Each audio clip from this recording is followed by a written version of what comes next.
Welcome back to At Center Stage at the NAFEM Show. The evolving landscape of legislation and regulation has a profound impact on how food service professionals and their organizations invest resources and go to market. To share their insights and expertise, please welcome NAFEM's Regulatory and Technical Affairs team, Charlie Souhrada and Felicia Jaeger, and NAFEM's Executive Vice President, Deirdre Flynn. Good afternoon, and thanks for joining us for what is always a complicated topic because of how it impacts all facets of the food service industry. So, Charlie, Felicia, my esteemed colleagues, thank you for being here and for talking with us. Charlie, let's begin with you. So, and let's begin with the federal world. I got my steps in today, by the way. Let's begin with the federal world. What are recently enacted regulations or regulations that are gaining momentum that are likely to impact the food service industry that folks should be aware of and keep their eyes on? Okay. I want to take it a step further above regulations because I want to talk first about executive orders that have been issued from the Trump administration because it has a huge impact on the anxiety that we all feel as an industry and as a people. So since Donald Trump took office on January 20th, I checked this morning, he's issued 73 executive orders. And that's an astounding number. And if you compare that to the first Trump administration, he issued 220 executive orders total in 4 years, which averages out to 55 annually. So that illustrates one of the reasons why we're feeling like we're in a storm. And I saw a meme recently that said, we're in the same boat, which is very nice and comforting, but we're not necessarily all in the same boat. We're all in the same storm, but our boats are different sizes. Some people have yachts, some people have a nice little schooner, some people have a canoe. And out on the floor, we've got members of all sizes. And so our job is to try and help them deal with all these issues that they're faced with in an even, I'll use a pun, an even keel. So when we get to regulations, that is one of the crux of what's causing all this storm that we're seeing. Then you take it down a step further, and one of the big issues that we're seeing is tariffs. And you're going to hear a lot of talk about tariffs. So today, if you haven't heard it already, tariffs serve three purposes. One thing is it's a punitive issue. So it's designed to help punish and correct behavior on certain trade issues. Then another one is structural. It's designed to help restructure things like semiconductor chips, the manufacturing and where it comes from. So that's another issue. And then the third thing it's supposed to do is it's supposed to offset revenue. And as you might have heard, there's some discussion about reducing taxes, and we're going to try and do revenue adjustment. And so a way to do that would be to impose more tariffs. So my impression is that we're going to see more tariff discussion over the next 4 years, and we're going to see them used as a tool to address any one of those three issues, which means that we need to somehow get used to the conversation and get used to feeling a little bit of anxiety. As part of tariffs, we also have to take into consideration this has a huge impact on supply chain. So think back to 2018 when we were all feeling a lot of angst about supply chain. Where were things coming from? Are we going to get the steel we need? Are we going to get the microprocessors? What's happening? And so all of that is going to come back if it hasn't already. And it illustrates the need that both from a manufacturer as well as an operator standpoint, you've got to have redundant supply chains. You've got to check. We've been using the term a lot, supply chain hygiene, in order to make sure that what you're getting in is going to be something that you can rely on. And if you can't rely on it, you've got to try and be as agile and as flexible as you possibly can. Not necessarily a regulatory standpoint, but an issue that we all have to take into account. From a regulatory standpoint, we are faced with a situation in Washington that Washington is in a very aggressive deregulation standpoint. And right now what they're looking at is trying to deregulate energy efficiency and environmental regulations. And that means looking at things like the energy efficiency of refrigerators, the environmental output of those refrigerators, or what kind of carbon footprint that it contributes. On February 14th, the White House issued something of a Valentine's Day card to our industry, and they said, we're going to postpone some of the DOE regulations that we were going to impose, and so we're going to put those on hold. And NAFEM has been working on those for, I don't know, ad nauseum, the past 10 plus years, at least in some iteration of one form or another. And so it put them on pause on February 14th. And we've been trying to get an answer from DOE as to what this means for automatic commercial ice makers, standalone refrigeration, walk-in coolers, and walk-in freezers ever since this happened. And to date, we haven't gotten an answer, which is very frustrating, and it creates a situation where there's a lot of confusion right now. How do you plan for that as both manufacturer as well as an operator? How do you spec out the equipment that you might need to put into your operation either today or in the next 3 years, 6 years? What does that look like? So our job is to try and get as much information as we possibly can and then share that with our members, because everything hits the manufacturer first, and then downstream it'll hit the operator community. And so we try and serve both communities equally, both types of boats in this storm, as best as we can. And so those are some of the regulations that we're looking at. So let's back up a little bit based on some of your comments. So Sure. Since January 20th, 72 executive orders have been issued. 73. 73? Oh. Yeah, 73. Sorry, got to include that last one. Yeah. So in looking at that, Uh-huh. at those 73 orders, and understanding that it's people, projects, process, taxes Right. that most of them impact, Right. all 73 are something we need to keep our eyes on? Or are there a handful, in your opinion, that are most prevalent to be looking at? There are a handful that are most prevalent. And so things like, we're looking at things like minimum wage. So NAFEM doesn't necessarily follow minimum wage that closely, but it's an issue that impacts the operator community. It also impacts the type of equipment that people offer you. So that's one example. The executive order that I just mentioned on DOE and the postponement, that came out as twin orders, one from DOE, one from EPA, same day, same announcement, different agencies. And so we had to take notice of that. So that's another one, or another set of two, actually.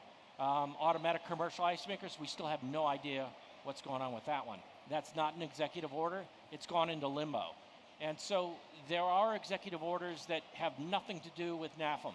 And we do acknowledge that there are a small number that impact the equipment supplies community.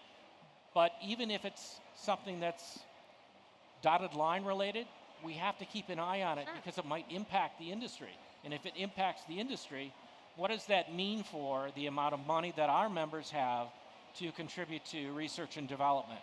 And the reason I say that is because you've got to have engineers on staff who can dedicate their time to compliance issues and make sure that what they're designing, what they're planning, complies with either current regulations or regulations that they anticipate. What does that look like? And what kind of world do we live in? Are they designing for today, tomorrow? Do they have the bandwidth to do all of that, comply, and then look forward with research and development? And you're doing all of that with a graying population of engineers. All the engineers aren't necessarily young folks, and so we keep talking about baby boomers, and when are those baby boomers going to get out of here so the young folks can come in? Well, that's one of those issues, is that you've got a brain drain too. So I'm not necessarily directly answering your question, because out of 73, there's really about 3 to 5 that we're really, really watching closely. Right. So I think another thing that people need to be aware of is the process on these executive orders and how quickly change can happen at the legislative level and at the regulatory level. Right. So regulatory agencies currently on hold, waiting for further information on how they're going to be funded, how their projects can continue. Certainly legislation to get to a budget agreement for 2025 is going to impact things. So talk a little bit about the process. It doesn't change overnight, and NAFEM's activity with regulatory and legislative bodies about educating them on the process so that the regulation and the timeline makes sense. Okay. Because everybody's anxious about all of this. There are all these orders that have been issued, and what's the time frame on it? And the thing is, nobody knows. Yeah, and the DOE energy efficiency regulations are a good example because they typically have a 6-year window to go through the whole, what's called the notice and comment process. So that entire string of communication, it takes a certain amount of regulation that Congress has said you have to go through this process in order to follow what's within the law. So notice and comment process takes a couple of years. Our members participate in it by saying we can or we cannot do this. These are some of the things that we would like to see. And our job is to try and carry some of that information forward and share it with whatever agency that might be. In this example, it's DOE.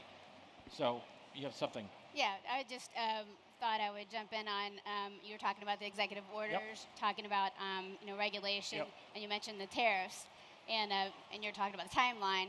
So one thing that's a little bit different this time around with President Trump is he's using the International Economic Emergency Powers Act. And so this is something that he's on the 25% tariffs on Canada and Mexico that are currently on hold. This is what he used, and that can be put into place immediately. So it's a very, very quick timeline, and he's planning on I think using that quite actively in this administration. So he also has an additional 10% tariff on China. That's on top of the 301 tariffs that were in the previous administration that the Biden administration also held on to. And then we have, of course, just yesterday, he's announced another 232 investigation on copper. So I think companies are just going to have to be prepared to manage tariffs and the increased costs, going forward. You mentioned the supply chain and that kind of thing. But the other thing I would just add, just as far as something that companies have to be aware of, and you mentioned the taxes, and Congress is expected to take up a piece of legislation, or at least we hope they will, this year that will include provisions that will extend the tax cuts that were passed in 2017. Many of them are expected to expire at the end of this year, which would be a huge increase for particularly S corporations, sole proprietorships and partnerships and that kind of thing, which makes up the bulk of our membership, but certainly a big part of the industry and something that companies are going to have to take into consideration. So hopefully those get passed because it includes provisions like the individual tax rate, which again important to small companies, also the small business deduction.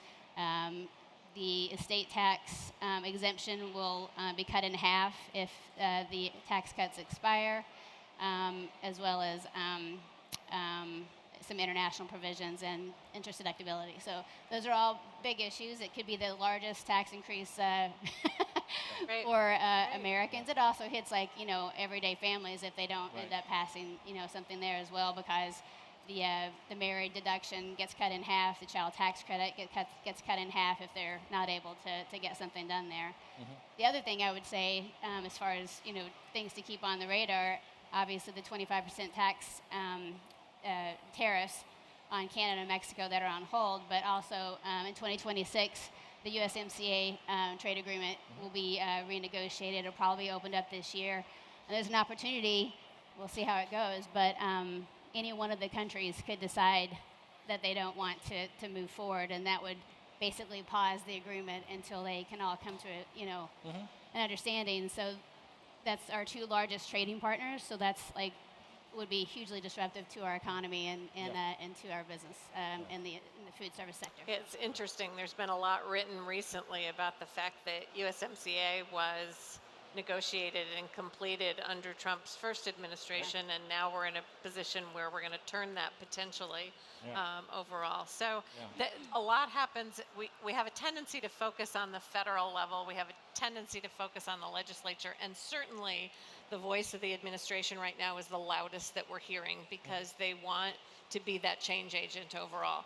But we all know that a lot of things happen at the state level instead, and the states drive a lot of what also happens at the federal level. So there's been discussion from the administration that they're going to push it back to the states and give states more freedom to govern as they choose. And we've always joked for years about the fact that if something starts in California, little by little, it moves its way across the country when it comes to a regulation or some legislative action overall. So, Charlie, again, what do you think about how powerful or unempowered, if that's even a word, the states are going to be moving forward? Here's where it gets really stormy. Because I'll stop that with an analogy pretty soon. The states are stepping into a perceived void left by the federal government. And so that makes things incredibly nutty. And just this morning, I received a communication from the advocacy team at the National Restaurant Association, and they were asking about energy conservation standards in the state of Connecticut.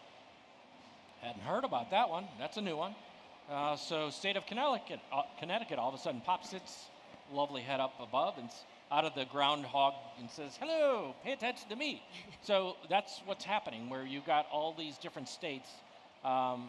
We saw energy conservation standards in California, of course, and every single state has, not every single state, there are a ton of states right now that are issuing their own PFAS regulations. Surely you've heard about this, right? So PFAS, which is just the bane of our existence right now, is in everything.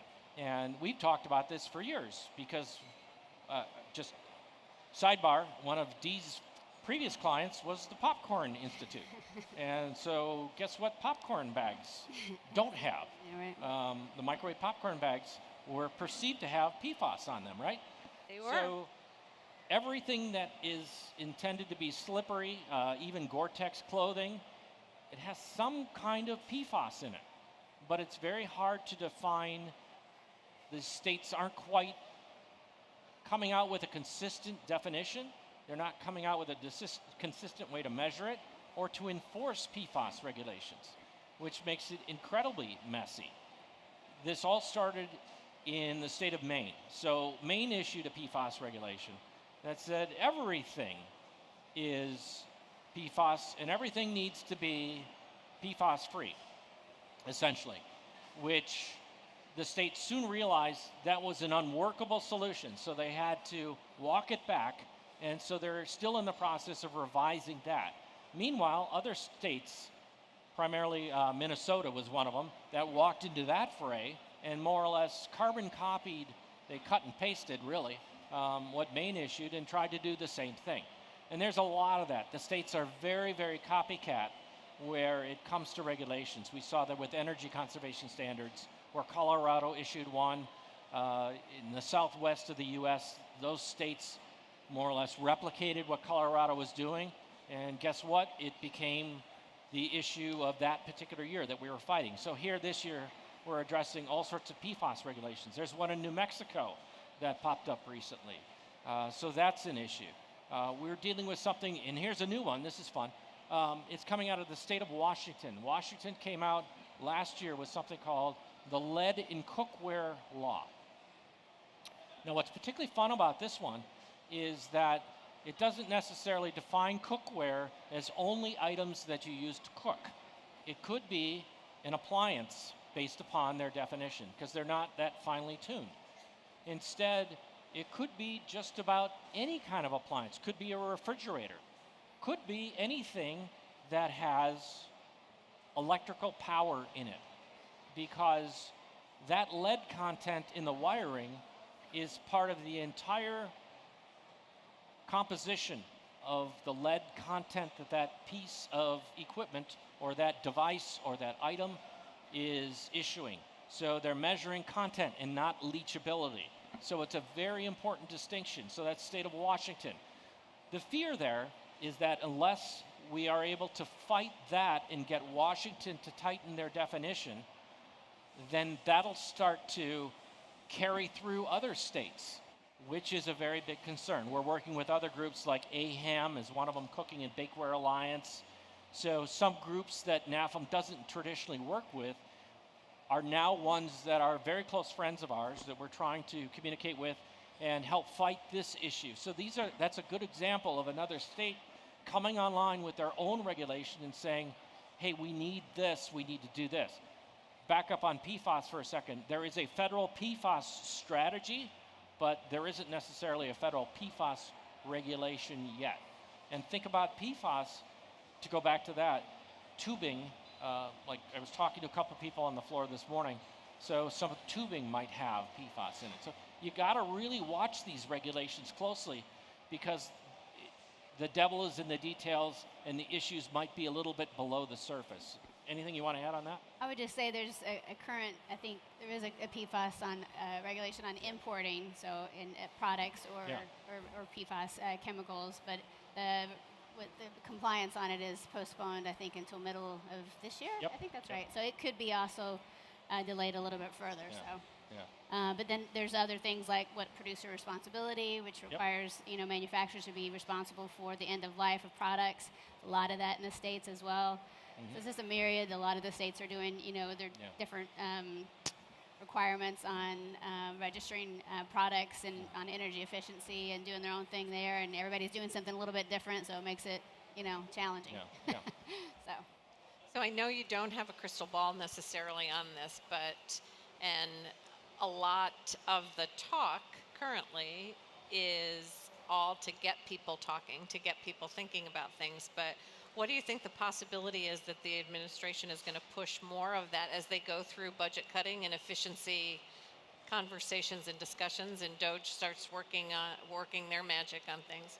What do you think the possibility is that they will give more power to the states?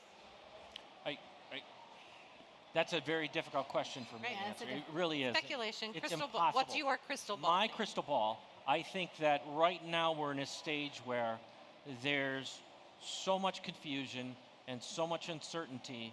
I think as some of these cabinet folks, some of these agencies get a little bit moss under their feet, things will get a little bit settled. There'll be less anxiety. The stock market might get a little bit less volatile, and so all of that's a good thing. We've seen that the Trump administration watches some of those bellwether signs or some of the telltale signs, and they don't want to be perceived as an organization or an administration that rises inflation or causes manufacturers to really be in jeopardy. So I think things are going to be okay. I don't mean to be up here and painting a really bleak picture. Unfortunately, sometimes you feel that way, like we're the Grim Reaper coming forward with all this bad information. But we're actually good people. We're trying to help. And so it's a matter of just being patient, trying to communicate as much as possible with facts and figures and explain that you need to understand that some of these companies don't have the resources to comply, or you're not quite understanding exactly how this particular chemical substance is being used. And I want to go back to the composition of the NAFEM members, the people that you see on the show floor, because this is an important point, that a lot of NAFEM members are small or medium-sized businesses. And it's important for us to keep that in mind, because they don't typically have the resources to fight these issues on their own. And so they rely on an organization like NAFEM to speak on their behalf. And that's very important. We take it extremely seriously. And we do that because if they are successful, we're successful, and we have a great show like this. And so that's something to remember. So let's move on, because there's a lot that hits to you. So Felicia, you've had a lot of experience counseling companies through grassroots involvement. What can industry do to make their concerns heard and participate in the process, and how should they go about that? So why is it so important to educate and inform regulators and legislators about your business? Sure, thanks, Dee. Yeah, it's hugely important. I mean, for businesses to engage in the political process. And we can advocate, broadly on the issues that, that are impacting the industry, but there's no one better than, the business owner or someone that's really involved in the business to tell the story of how something's going to be impacting your business.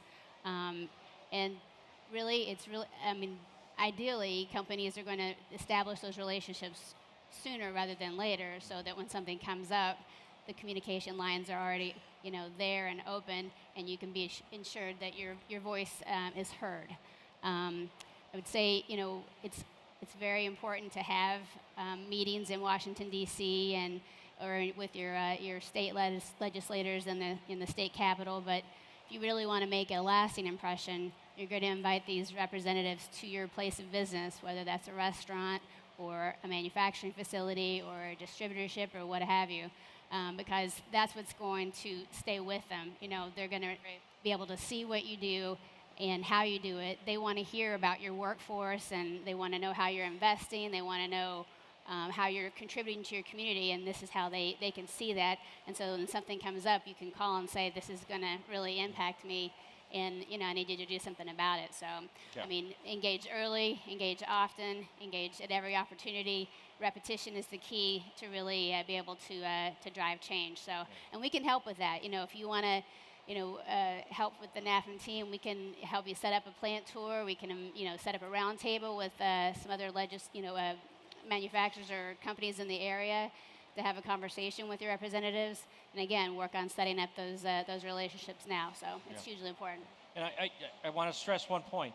Repetition is the key. You said a very important point. Yep. Because it can't be a one-off. It has to be building a relationship with these folks to demonstrate that we are in your community, you represent us, we want you to know what's going on. We want you to be proud of what we do. We want you to see that. We want you to share in our success.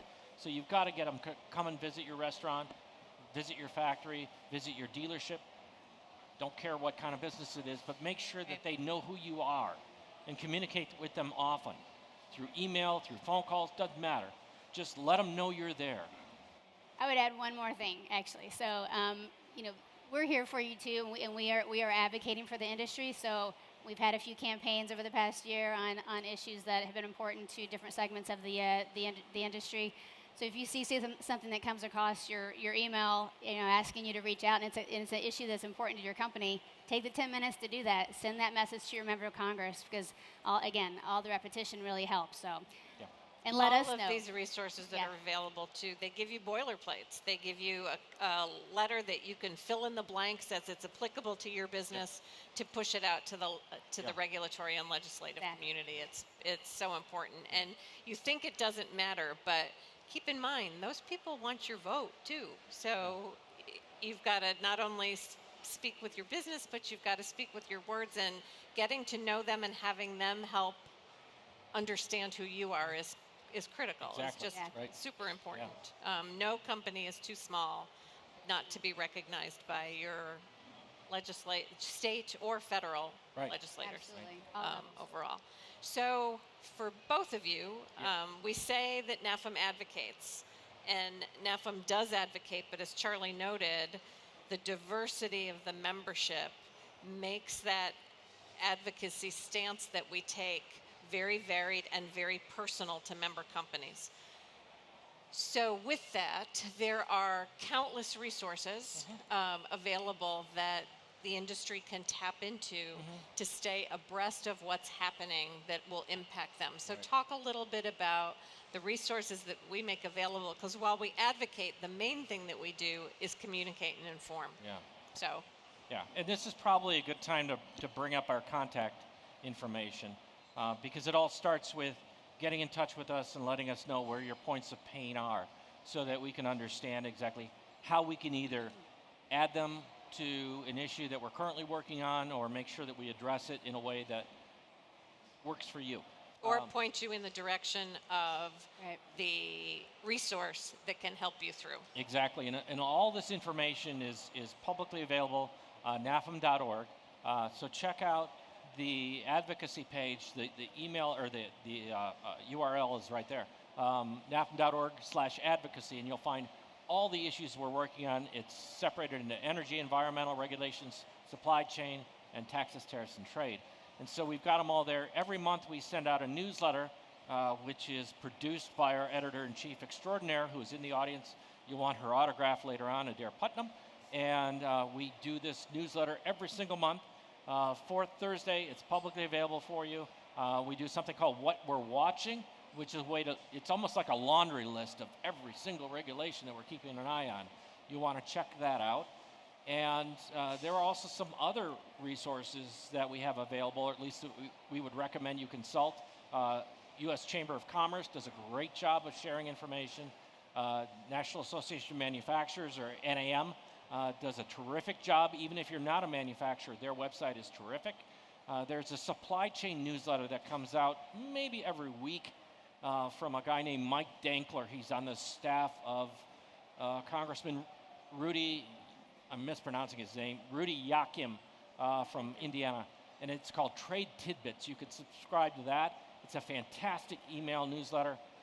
Anything you want to add? Yeah, we also have a list of various resources, and we update that, including like a lot of information on PFAS. It's on the business resources page on our main part of our website. So there's a lot of different, and we change that out just based on different things that are going on. For example, when the LA fires were going on, we'd put some updates on that. So it's being updated all the time. So I would also add that. Great.